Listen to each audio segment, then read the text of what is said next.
وزیر اعظم شہباز شریف سے امریکی وزیر خارجہ مارکو روبیو کا ٹیلی فونک رابطہ۔ شہباز شریف بولے پاکستان مشرق وسطیٰ میں امن کی ہر کوشش میں تعمیری کردار ادا کرنے کو تیار ہے۔ پاکستان بھارت سے بامعنی مذاکرات کے لیے تیار ہے۔ مقبوضہ کشمیر سنتاس معاہدے، تجارت اور انسداد دہشت گردی پر بھی بات چیت ہونی چاہیے۔ اعلامیے کے مطابق وزیر اعظم نے کالعدم BLA، کالعدم TTP اور دیگر شدت پسند گروہوں کے خلاف کارروائی جاری رکھنے کا عزم دہرایا۔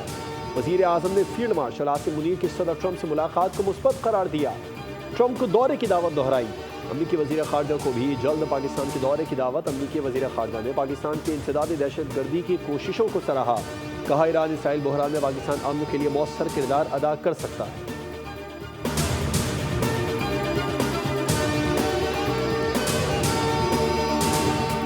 ان کو بتانا چاہتے ہیں کہ آپ کو سندھ معاہدہ ماننا پڑے گا۔ بھارت کے پاس دو آپشنز ہیں، یا مانے عالمی قانون مانے، اپنا سنتاس معاہدہ مانے اور عمل درآمد کرے۔ نہیں مانتے تو انشاءاللہ تعالی ہم ایک اور جنگ لڑیں گے اور ایک بار پھر ان کو شکست دلوائیں گے۔ ہم اپنا دریا کا دفاع کرنا جانتے ہیں۔ پاکستان نے جنگ کے دوران یہ دکھا دیا بھارت ہم سے 7 گنا بڑا ہے۔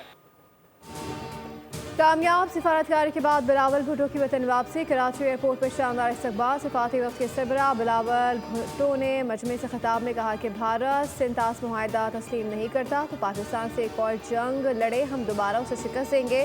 ہم اپنے دریا کا تحفظ کرنا جانتے ہیں۔ پاکستان کے ساتھ سچ اور بھارت کے ساتھ جھوٹ کھڑا تھا۔ ہم نے سفارتی دورے میں دنیا کو امن کا پیغام پہنچایا۔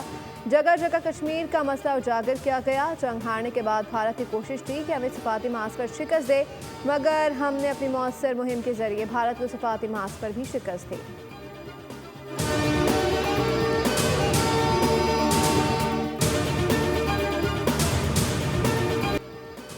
ایران اسرائیل جنگ بڑھی تو کسی کے کنٹرول میں نہیں رہے گی۔ اقوام متحدہ کے سیکریٹری جنرل اینٹونیو گوتریس نے خطرے کی گھنٹی بجا دی۔ سیکیورٹی کونسل کے اجلاس سے خطاب میں بولے پوری دنیا حالیہ کشیدگی دیکھ رہی ہے، ہماری خواہش ہے کہ امن کو موقع دیا جائے۔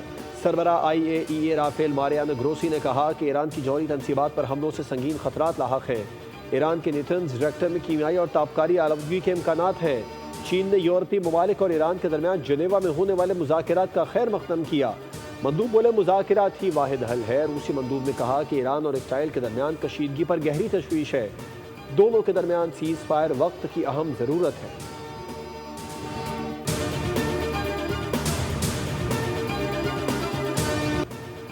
سلامتی کونسل ایران پر